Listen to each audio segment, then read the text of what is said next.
Today I'm going to talk about what matters most for your inner talk. Stay tuned. What if I told you that there are just 3 things you need to do each and every day to revolutionize the quality of your health and well-being? Well, there are, and I'm here to share with you exactly how to start taking control of your body and your life today. My name is Marcell Hansen, and you're listening to Small Habits, Big Changes. Let's dive in.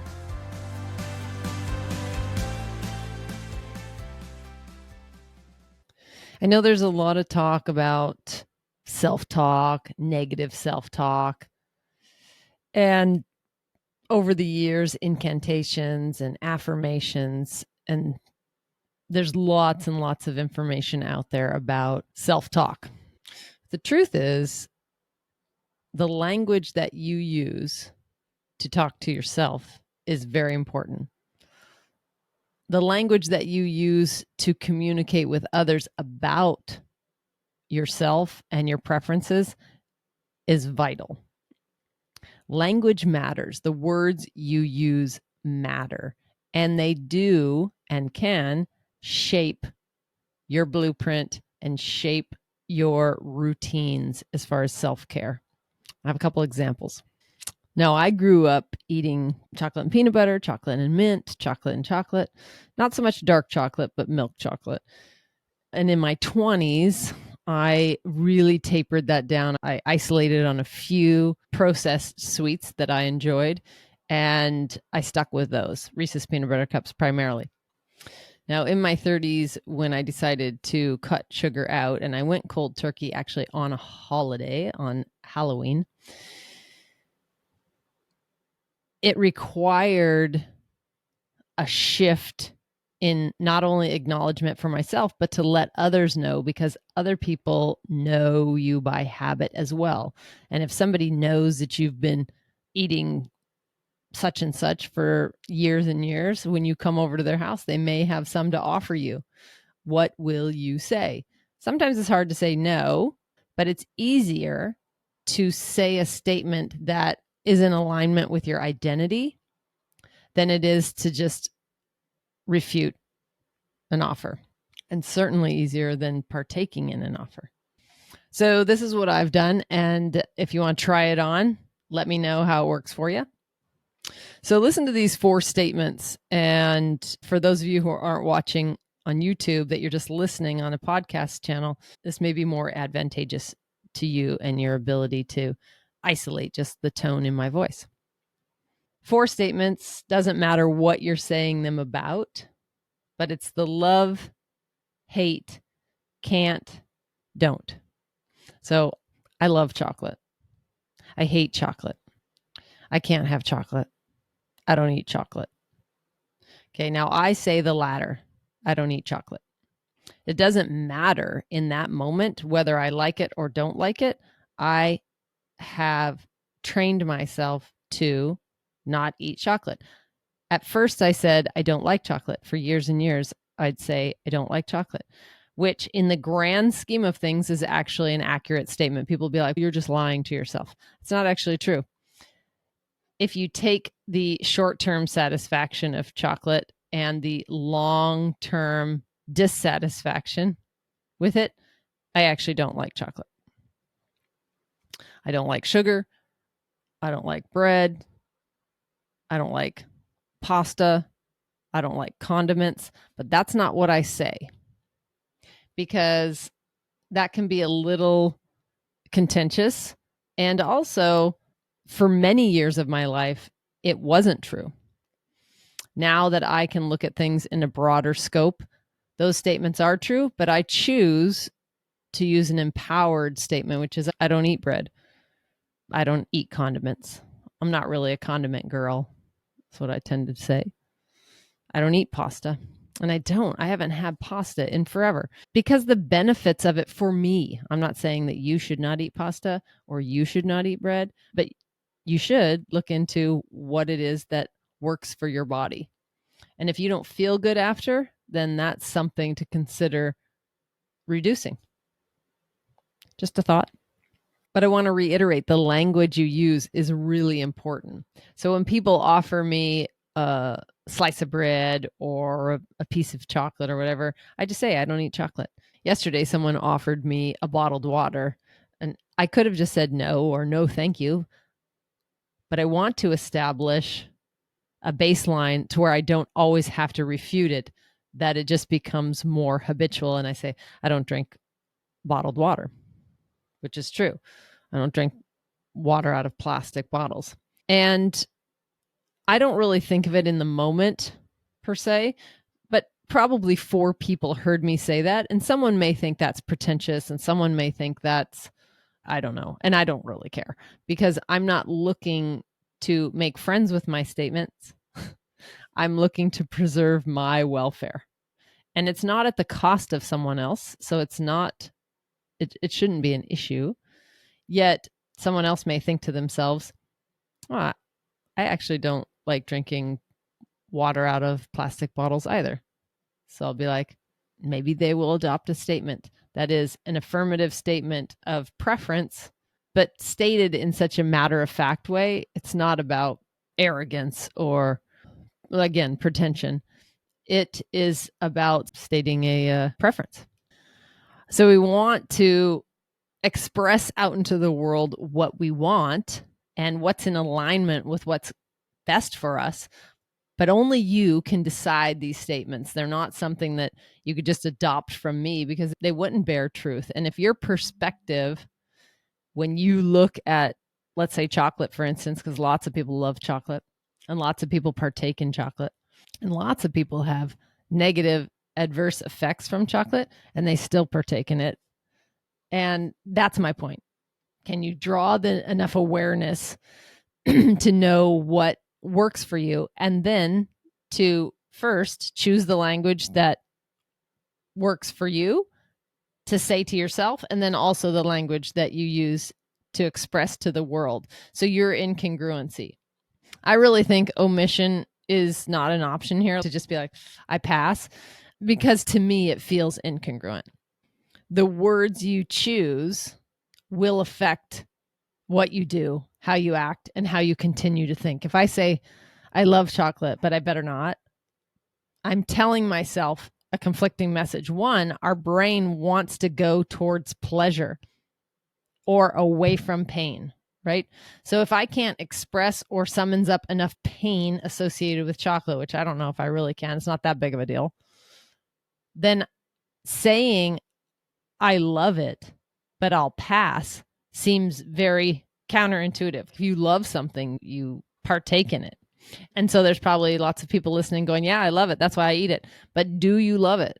Or do you love the certainty that it brings, even if it makes you feel sick afterwards, even if the next day you don't feel as good? Now, I'm not talking to the people that nibble off a piece of high quality dark chocolate for its health benefits, or it's certainly not sweet. It's usually bitter, or for its taste. I'm not talking about that. But if we're talking about like mass produced, junky, sugary, white sugar, packaged, food coloring added junk inside there, if we're talking about that, then most people do not feel good after eating that, but they eat it anyway. Why? They think they love it. They actually don't love it. They either love like the little dopamine kick, that sugar kick that they get off of it, the certainty that they get that they know they'll feel a certain way. And I know that sounds a little crazy, but people do things to meet their needs. Doesn't matter if it will conflict with anything else, their identity, their upbringing, their religion, their personal set of rules, doesn't matter. Tony Robbins speaks at length about this, the 6 human needs. So definitely check that out if that's of interest to you. But I just touch on the fact that people will get their needs met. And one of the needs of us as humans is the need for certainty. Now, not everything can be certain. You can't know exactly what's going to happen in every moment, because that would conflict with our second need, which is uncertainty or variety. But certainty is a lot of the reason why people eat what they eat. They know it will make them feel a certain way. Certainty is why people go back to Starbucks, because things are made consistently, or McDonald's. Starbucks, and I'm from Seattle, Starbucks does not have the best coffee. I'm pretty sure. I've never had coffee, but I'm pretty sure Starbucks is not the highest quality coffee. I can say that with fair certainty. McDonald's does not have the best burger or the best fries or the best anything, except maybe marketing. Okay. So people don't go there on the regular because it's the best. They go there because, one, they know what they're getting. That is consistency, i.e., certainty. They are sure of the outcome for the most part. And two, they've been mass marketed at a McDonald's more so than Starbucks at a reasonable price, if you will, comparative to the rest of the market. So it makes it that much more accessible. That doesn't make it good. It just makes it certain. And therefore, people partake. So my encouragement is just to really look at things that you're eating, consuming, spending time around, to quantify or really look and see if these are priorities for you and if they suit your overall wellness. I really came into contact with a deeper level of this when I started intermittent fasting, because our relationship with food is really powerful. It doesn't matter if you're thin or heavy set or if you're full of muscle or not. We all eat to some degree emotionally. Many of us, I'd say 95% of us. There's few of us who have marketed out particular meals that are non-emotional, that are calorically rich, that suit and fulfill our bodily needs. It's a very difficult thing to do. It takes time, it takes research, but it is well worth it when you find certain foods that are vital to your living, that make you feel vibrant and alive, and they wake you up. And we've really gotten away from that as a society in North America. We eat a lot of dead food, a lot of packaged food. And I say dead as in nutrients, like things in a box or things that have all been fortified and modified and are non-organic and have been processed to the nth degree. They are in a bag, in a box, and a barcode. These things may bring sustenance to a certain level, but they are not providing vibrancy. So the closer we can get back to eating naturally and whole foods, that's going to help bring new vibrancy and energy to our lives. And once you start to implement some of that, the languaging kind of goes along with it. But if you're not in a place to implement it, then practicing the languaging, which impacts your thought and your action and therefore your habits and routines, practicing that now, even just to yourself, is important. And again, I'm not saying lie to yourself. I don't like bread. I don't like bread. It's not really how it works. You have to look at if that bread is filled with a processed gluten from where we live on this part of the planet, North America, and that gluten upsets your stomach, distends your stomach, bloats your stomach. Lots of people don't realize how much it is until they cut out gluten and then go back to gluten and reintroduce it. They realize how much it affects their gut. But when you recognize that discomfort, that distension, whatever's going on from them, you have to associate that with the pleasure of eating it. It just is what it is. You pay the price for what you consume. You'll pay the price for your language. You'll pay the price for your thoughts. You'll pay the price for your habits. And unfortunately, with many of us, we pay the price for our habits too late, in sickness, in care homes, in disability, in dis-ease, in ongoing illness. So if you're proactive, this is a way that you can alter some of the habits that you have now, break them down, and literally realign yourself with things that are more fruitful, no pun intended, for you. So a little bit of a jambalaya today. I feel like languaging is super important, but it does lend itself, and it does fully lend itself to expressing to others as well as ourselves what it is, our new standard of what we're going to consume, spend time with, ingest, what have you. So give some thought to your languaging around what you love, what you hate, what you can't have, which is a little bit of victimy there. I never say that. And what you don't. I love broccoli. I hate broccoli. I can't have broccoli. I don't eat broccoli. There's a huge difference in the tone and the implication of my comment. I love broccoli. I'm probably going to eat more of it if that's what I'm telling myself. I hate broccoli. Probably not going to have any, probably going to see it on the side of my plate if that's my comment. I can't have broccoli. Means I like it, but it has an adverse effect on me, or I'm not supposed to. Someone told me not to. It goes in conflict with something. So there's a little bit of like, and then I don't eat broccoli. Is a simple, matter of fact, pretty neutral statement. It doesn't express whether I like it or don't like it, or whether I can and can't have it according to someone else's decree. It just says I don't eat it. Simple.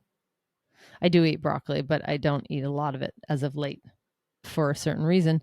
But I think it's really important that what is going on inside of me is expressed in an authentic way, and that what I consume matches that.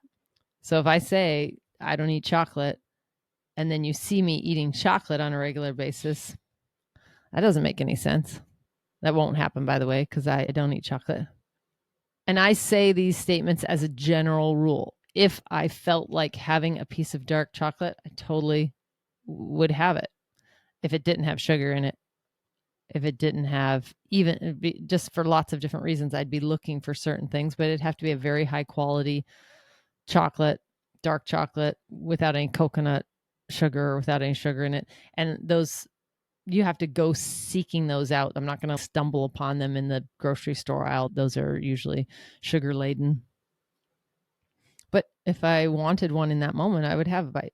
And that's fine, because it's like a rubber band of a boundary that snaps back and says, oh yeah, that's why I don't eat it, because maybe it hurts my teeth, or maybe it upsets my stomach, or maybe it gives me a rush that I don't like, or what have you. So when that activity is reinforced, then I go bounce right back to I don't eat chocolate. And sometimes that has worked in my favor to change some habits too, because sometimes I have partaken in something that I didn't think I ate, and then I enjoyed it and it didn't have negative effects on me, and then I re-implemented it and my statement changed. Instead of saying I don't have it, I do. So I think that a lot of people see the rigidity of a structure and they're resistant to it. The structure of the statements, of the words I use, of my alignment, my choices, is the certainty of which I mentioned earlier. It is the first human need, the need for certainty. If you can create your own structure, you, like my stable table, perfect example. If you're hydrating every day, if you're moving, you're eating well, your nutrition's on point, and you have a quality sleep program that you follow, if you do those things, you have created certainty.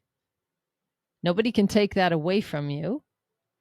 You have that. So then out in the real world, when stuff happens, car accidents, illness, catastrophic events, you can handle that because you have enough of your certainty need met.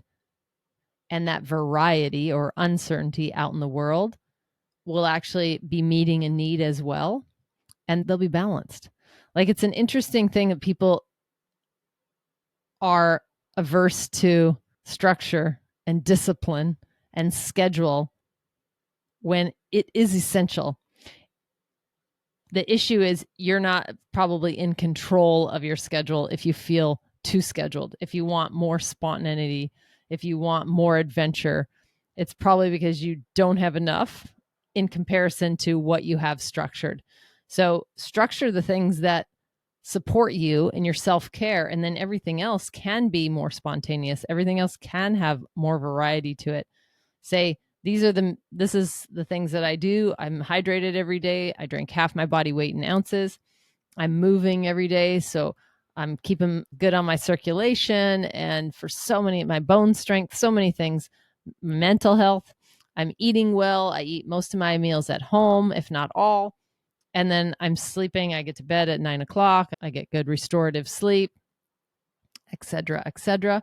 If you have those 4 things, then eating out once a week is your variety. It is your uncertainty, because you don't know exactly what you're going to get. You don't control the oils they use. You don't control maybe the spices or the peppers or the flavors that they mix in. So that's your variety.